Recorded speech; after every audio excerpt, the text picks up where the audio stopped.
Okay, so today we're gonna dive into holistic healing, which I know is something you've been wanting to look into more. So we've got these two sources, excerpts from a University of Natural Health article, Okay. and this intro PDF on holistic healing. And we're gonna kind of use those as a jumping off point to really get into the weeds of this stuff. And one of the things I'm super fascinated by is this idea that, like, our bodies can heal themselves. Yeah. Like, what? That's a What really, does that even mean? it's a big one. It really challenges the way most of us think about Yeah. health and healing in general. Yeah. So I guess to even start, we need to like define what we're even talking about when we say Yeah, holistic healing. for sure. What is that? So how is it different from conventional medicine? Right. Because that's probably where a lot of people are coming from. It's Right. like, okay, well, I go to the doctor, they give me medicine, Yeah. and that's that. So how's holistic healing different? Well, conventional medicine's fantastic for acute situations, like you land a bone or you have a sudden infection, Right. you need antibiotics. Mm. It's targeted, and it's really good Hmm. at managing those symptoms. Oh, yeah. But holistic healing takes a step back and kind of looks at the bigger picture. It sees the body as this interconnected system, not just your physical body, but Right. your mental, emotional state. Yeah. All of that is factored in. Mm. And it aims to treat those root causes Okay. of illness rather than just putting a Band-Aid on the symptom. So it's like less about treating the headache Exactly. and more about like, why do you even have the headache? Yeah, that's a really good way to put it. It's like Yeah. getting to the bottom of it Yeah. instead of just masking it. Okay, I like that. And it's really empowering for patients. So how You're not just blindly following doctor's orders. Yeah. You're actually understanding your body. Yeah. And making informed decisions Yeah. about your health. Okay. But if I could play devil's advocate for a second. Sure. Are there any like downsides to going this route? Yeah, that's a good question. Like cost maybe? Or how long it takes to actually Yeah, there are definitely things to consider. We can get into the Yeah. limitations later on. But Yeah. for now, I think it's really helpful to stick with this idea of the body Yeah. as a self-healing system. Okay, so how does that even work? It's really fascinating when you think about it. Every day we're exposed to toxins Mhm. and stress Hmm. and all these different things. Yeah. But our bodies are constantly working to cleanse and repair themselves. Okay, so like our organs, they're filtering stuff out. Exactly. Our livers are filtering toxins from our blood. Our kidneys are flushing out waste through our urine. Even our skin gets rid of toxins through sweat. This constant process of detoxification is like a prime example of the body's ability to heal itself. I never thought of sweating as like a healing process, but I guess it is. It is. It's amazing. So what happens when we get sick or injured? Yeah. Wow. Like, well, how does that factor in? Well, think about when you cut yourself. Your body clots the blood, forms a scab, Yeah. and eventually rebuilds that tissue. Right. Or when you break a bone, it mends and becomes strong again. That's pretty cool. So it really is like we have this like internal superhero Yeah. that's working all the time. Exactly. We don't even realize it. So what are the advantages of actually tapping into this Hmm. self-healing power? Well, the article from the University of Natural Health lists 5 key advantages, Okay. and I think you'll find them pretty All compelling. right, break it down for me. What's number one? The first one is all about empowerment. Holistic healing gives you the tools Yeah. to understand your own body. Okay. So it's not just about doing what the doctor says, but like actually understanding what's going on. You're a participant in your own healing journey. I like that. Okay, what else? And with that knowledge, Mm-hmm. you could potentially reduce your reliance on pharmaceutical products. Okay, so things like herbs and nutrition and lifestyle changes. Exactly. All of those things can support your body's natural healing ability. Okay, cool. What's the next one? This one's pretty relevant these days. Potential cost savings. Focusing on preventative care Yeah. and natural remedies could mean you need Uh-huh. fewer expensive medications and treatments That makes sense. in the long run. Yeah. So it's not just about feeling better, Hmm. but like also maybe saving money. Yeah, and it's more sustainable for the healthcare system as a whole Clear. if we can prevent these issues Right. in the first place. What else? This one's impressive. Holistic healing can be used to address a wide range of conditions. Okay, like what? Give me some I'm examples. talking chronic diseases, Huh. like heart disease, Wow. even some cancers, Wow. Yeah. and mental health concerns Yeah. like anxiety and depression. Just to be clear, we're not saying it's a cure for Right. those things, but it's more about, It's about supporting overall well-being yeah. and potentially alleviating symptoms. Yeah, as part of Body. a bigger Okay. approach. Okay, so we've got empowerment, Yeah. less reliance on pharmaceuticals, potential cost savings, and a wide range of applications. That's 4. What's the last one? The 5th one brings us back to that idea of treating the whole person. Right. Your physical, mental, emotional, and even spiritual well-being are all connected. So it's not just about fixing one specific problem, but it's about Yes. finding balance in your whole life. It's about harmony in all aspects. Yeah, I like that. So we've covered the what, but I'm really curious about the how. Okay. Like, how do we actually get to those root causes instead of just masking the symptoms? Like being a detective. Yeah. But instead of solving crimes, Yeah. you're uncovering those underlying imbalances. Ooh, I like that. So, for example, let's say someone has recurring headaches. How would a holistic practitioner approach that? Well, a conventional doctor Right. might just prescribe painkillers, Right. which would provide temporary relief, Yeah. but doesn't address the cause. Okay. Holistic practitioner would ask about your diet, Yeah. your stress levels, your sleep habits, even your posture. Wow. Okay, so they're really looking at. They want to know if you have any digestive issues, any food sensitivities, nutritional deficiencies. Are there any environmental factors contributing? So it's like a deep dive into it. Exactly. And then, And once we've identified those root causes, yeah. then we can start addressing them. Okay. So it seems Look like. at dietary changes, Yeah. stress-reducing techniques, Oh, yeah. or therapies like acupuncture or massage to address any tension. Right. So instead of just treating the symptom, Yeah. you're treating the whole system. Exactly. Lifestyle changes seem like a big part of that. Lifestyle is medicine in holistic healing. So what are the big ones that Yeah. people need to focus on? Diet is crucial. We're talking whole unprocessed foods, like fruits, vegetables, whole grains, lean protein, healthy fats. So you're giving your body Yeah. what it needs to Exactly. heal. Mhm. And what else? Then there's exercise. Oh, yeah, of course. Regular physical activity helps with weight management, but it also improves circulation, Yeah. strengthens your immune system, boosts your mood. So it doesn't have to be like going to the gym. It can be anything that gets you moving. Exactly. Find something you enjoy. Yeah. Okay, what else? And then, of course, stress management is key. Yeah, stress is the worst. So what can people do about that? It's really about finding those healthy coping mechanisms, Okay. whether it's meditation, yoga, spending time in nature, or whatever helps you unwind. Yeah, I like that. And sleep. Oh, sleep is so important. Right. That's when your body actually But the body repairs and rejuvenates. does the work. And then the last one, I guess, would be like the environment. Yes. Reducing your exposure to toxins in the air, water, and food.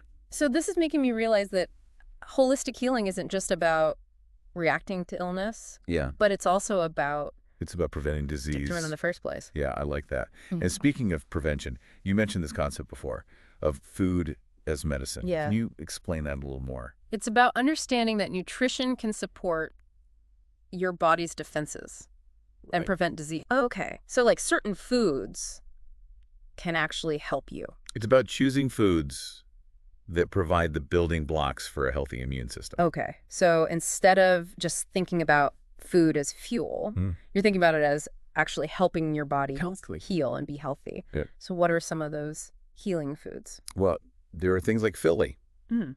omega-3 fatty acids. Those are great for reducing inflammation. Like fish. Yeah. Fatty fish like salmon, flax seeds, walnuts. Okay. So adding those to your diet could be a good step. Absolutely. And then there are cruciferous vegetables. Luciferous. Yeah, things like broccoli, Brussels sprouts, cauliflower. They support the liver's detoxification processes. So, eating a variety of fruits and vegetables. Yeah, that's a rainbow of colors. Exactly. Don't forget about herbs and spices Oh, yeah. like turmeric, ginger. Those have potent anti-inflammatory properties. Okay, cool. So we've talked about food as medicine, lifestyle changes, this idea that our bodies can heal themselves. Yeah. But there's another piece we haven't really touched on, which is The immune system. the immune system. That's our internal defense force, Huh. constantly working to keep us healthy. Okay. So Yeah. how does that play into all of this? Well, your immune system is like a sophisticated army with different soldiers that have different jobs. You have your frontline defenders, like white blood cells, that attack and destroy harmful invaders. Like bacteria? Yes, bacteria, viruses. And then you have other cells that clear away cellular debris and help repair tissue. So a healthy immune system not only prevents you from getting sick, Yeah. but it also helps you heal when Makes you sense, are yeah. sick. And how does the holistic approach play into that? Well, we recognize that the immune system Hmm. isn't just this isolated thing. Yeah. It's connected to our nutrition, Yeah. our stress levels, our sleep, Yeah. our environment, our emotional state. So it's not as simple as taking a vitamin to boost your immune system. It's So about, about creating an environment yeah. where your immune system can thrive. Yeah, that makes sense. I have to admit, when I first started thinking about this, I had this image in my head of like someone meditating on a mountaintop, Yeah. drinking herbal tea, totally disconnected from the real world. Yeah. But this conversation is making me realize that it's I think there are a lot of misconceptions yeah, about what holistic healing actually is. yeah, totally. So Are you? I think we've laid a good foundation here. We've defined what holistic healing is, talked about its advantages. And this idea Hmm. that the body is this incredible self-healing organism. Yeah. And we've touched on some key lifestyle factors Yeah. that can support those self-healing mechanisms. Right. So it's not just a set of practices. It's really a whole philosophy of health Yeah. and well-being. Yeah. I'm loving this deep dive. I feel like we've only just scratched the surface, but we've already covered so much There's definitely more to explore. in the next part. We're going to get into Hmm? some specific holistic practices Yeah. and how they can address different health concerns. Yes. We'll explore the world of herbs and natural remedies, uncover the power of mindfulness and meditation, and discover how holistic healing can empower you to take control of your well-being. Okay, I'm excited. So stick with us. We'll be right back to continue our journey into the fascinating world of holistic healing. Welcome back to our deep dive into holistic healing. I'm so ready to actually do this stuff. So in the last part, we talked about the principles of holistic healing. Now I want to get into the practices. Yeah, let's get practical. What can people actually do? Yeah. And I know we briefly mentioned herbs and natural remedies. That's something I always get a little skeptical about. Like, can a cup of tea really make that much of a difference? It's easy to dismiss herbal remedies as just folk medicine. Yeah. But a lot of cultures have used plants for healing for thousands of years. And actually, modern science is starting to validate some of those practices. There's real science behind this. There's science. Not just like grandma's home remedies. Some of those home remedies Yeah. might actually have some scientific backing. Oh, okay. For example, turmeric. We talked about it briefly before. Yeah. But it's a potent anti-inflammatory. Studies are showing it could help with things like arthritis and even some types of cancer. Wow. I knew turmeric was good for you, but I had no idea what else. What about ginger? Oh, yeah, ginger. I love ginger. It's been used for centuries to aid digestion and relieve nausea. Right. Research now shows it also has anti-inflammatory properties. You know what? I always have ginger tea when my stomach's upset. It really does help. It does. What other herbs should we know about? Have you heard of adaptogens? I've heard the word, but I don't really know what it means. Adaptogens help your body adapt to stress. Okay. Good They to can know. regulate your hormones, Yeah. support your energy levels, and improve your resilience. So they're like backup generators. That's a great way to put it. for your stress. Okay, cool. So, some common examples. Yeah. Ginseng, ashwagandha, Yeah. And I like. and holy basil. Okay, so if I'm interested in exploring herbs, how do I know That's a great question. which ones are right for me? It can be overwhelming. Yeah. There's so much information out there. That's why it's important to work with a qualified holistic practitioner. Okay. They can help you navigate all of that. So I shouldn't just buy something at the health food store. I wouldn't recommend it. Okay. Herbs can be powerful, Yeah. and you want to make sure you're using them safely and effectively. Okay, that makes sense. So we've talked about herbs. What other practices can people explore? What about mindfulness and meditation? Oh, yeah. Okay. I have to confess. I've tried meditation before. And I'm really bad at it. I hear that a lot. My mind is always racing. I can't focus. It's normal for your mind to wander, especially when you're first starting out. Okay. The key is to just notice those thoughts without judgment and gently bring your attention back. So it's not about emptying your mind completely. Not at all. It's more about learning to observe without getting carried away. And with practice, you'll get better at it. you'll develop a sense of calmness, Yeah. and that can carry over into your daily life. And there are health benefits too, There's right? so many benefits. Yes. Studies have shown that mindfulness and meditation Mm-hmm. can reduce stress, improve sleep, boost your mood, and even enhance your immune function. Wow. Okay. It's like a workout for your mind. It helps you build mental and emotional resilience. All right. I'm going to give it another try. And what about mindfulness? Is that different? Mindfulness is about paying attention to the present moment Mm-hmm. without judgment. You can do it while you're walking, Yeah. eating, washing the dishes, anything. Okay. So it's about like being present. It's about bringing awareness Mm-hmm. to your senses, Yeah. your breath, your surrounding. Even in the middle of chaos. Exactly. Okay. The more you practice, the more natural it becomes. I like that. This is all reminding me of that idea we talked about earlier of everything being connected in holistic healing. It all ties together. All right. Like mindfulness can affect your physical health. Absolutely. Okay, cool. So we've talked about herbs. We've talked about mindfulness and meditation. What other practices? What about bodywork therapy? Bodywork therapies. What is that? Those focus on manipulating the body's tissues Mm-hmm. to relieve tension, improve circulation, and promote healing. Okay. So like, Give me an example, massage. oh yeah, okay. Massage Yeah. can do so much more than just pamper.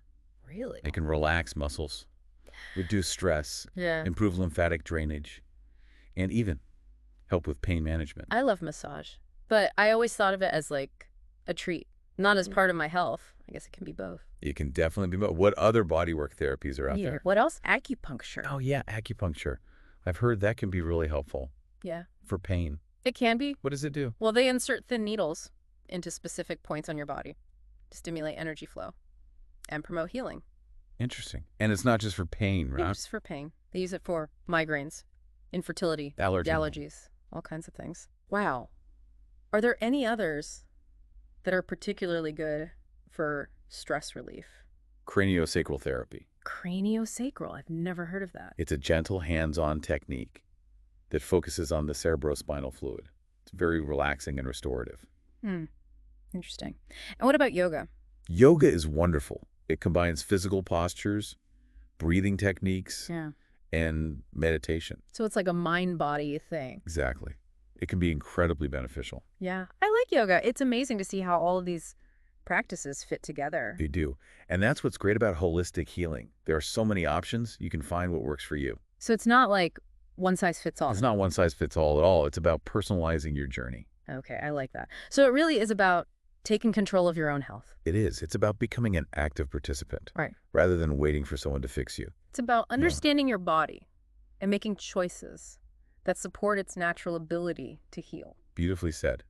It's about seeing yourself as a whole being, mind, body, and spirit. This is so eye-opening. We've barely scratched the surface. But we've talked about herbs, mindfulness, meditation, bodywork therapies. Amazing how many different pathways there are Yeah. to explore. Yeah, and you don't have to be an expert to get started. You don't. There are Yeah. simple things you can do every day Yeah. to support your body's healing. Okay. So, before we wrap up this part, is there anything else we should keep in mind as we continue to explore all this? Well, it's important to remember that these practices Yeah. aren't magic bullets. Okay. Yeah. So they're not going to cure everything. It's not about replacing conventional medicine entirely. Right. It's about finding what works for you. Exactly. It's a journey, It's a journey. not a destination. It's about making gradual, sustainable changes. Okay. I like that. So, And most importantly, listen to your body, trust your intuition, and be patient with yourself. okay. So, in the final part of our deep dive, what are we going to cover? We'll explore some of the potential limitations Mm. of holistic healing, address some common misconceptions, Yeah. and talk about how to find qualified practitioners. Okay. I'm excited. So stick with us. We'll be right back. To wrap up our exploration of holistic healing. Okay, so we're back for the last part of our deep dive into holistic healing. And I gotta say, I'm feeling a lot more informed, but also like maybe a little more realistic now. I'm glad to hear that. It's easy to get caught up in the excitement, but balance is important. Yeah, for sure. So let's talk about some of the limitations then. Like, are there any downsides to holistic healing? Well, one thing to consider is that it often takes time. Yeah, It's not about quick fixes. yeah. It's about addressing the root causes Right. and making lasting Which changes. takes time. Exactly. And It can feel overwhelming this because one. you're looking at your whole life. Yeah. Your diet, Sugar bars stress, and chips. your environment. It's a lot. It is. That's why Just it's like Aussie. so helpful to have a qualified practitioner Yeah. to guide you through the process. How do you even find one? That's a great question. Like a good one? Not all holistic practitioners Right. are created equal. So There are different certifications and levels of training. where do you even start? Word of mouth is always a good place to start. Okay, like ask friends. Friends, family, even your doctor. Yeah. There are also professional organizations Oh, okay. for different modalities, Mhm. like acupuncture or naturopathy. Mhm. And of course, I guess you can always you can always do some research online. Google it. Exactly. Look at their websites. Read reviews. Look for any red flags. Make sure they have the right credentials. Yeah. And trust your gut. Yeah. If something feels off, keep looking. This is making me realize that it's really important to be an informed consumer. It is when it comes to this stuff. Speaking of being informed, what are some of the big misconceptions Oh, there are a lot of those. about holistic healing? The biggest one I hear is that it's all woo-woo Yeah. with no scientific basis. I'll admit I kind of thought that too. But as we've been discussing, there's a lot of research now supporting these practices, so from the benefits of turmeric to meditation. science is catching up It is. to what other cultures have known for a long time. Exactly. What else? Another misconception is that it's all about herbs and supplements. Yeah. Like you just... Take a magic pill Right. and everything's fixed. But as we've seen, it's about so much more than that. It's about your whole life. It is. Look. And it's not just for people who are already sick. You can do this, even if you're healthy. Absolutely. Preventative care is huge in holistic Oh, healing. I like that. It's about taking a proactive approach. So anyone who wants to feel empowered Exactly. Yeah. And take control of their health. and benefit from this. They can. This has been an amazing deep dive. I agree. We've covered so much ground. We've talked about the principles, the benefits, the limitations, the practices. Debunked some myths. Yeah. Talked about finding practitioners. And hopefully we've given our listener a solid foundation for understanding holistic healing. Yeah, I think so. Yeah. So before we wrap up completely, what's your final thought-provoking question for us? Okay, so if you really believe that your body can heal itself, how might that change your everyday choices Ooh. and your overall approach I like that. to your health? Instead of trying to fix things, you're trying to nurture them. Yeah, it's about trusting your body. Yeah. And it's innate wisdom. So as our listener goes out and explores all this, what's the most important thing you want them to remember? The most important thing Wow. is to listen to your body. Trust your intuition and be patient. Okay. It's a journey, not a destination. I love that. You'll discover that healing power within you. All right, so that wraps up our deep dive into holistic healing. Thanks for joining us, and we'll see you next time on The Deep Dive.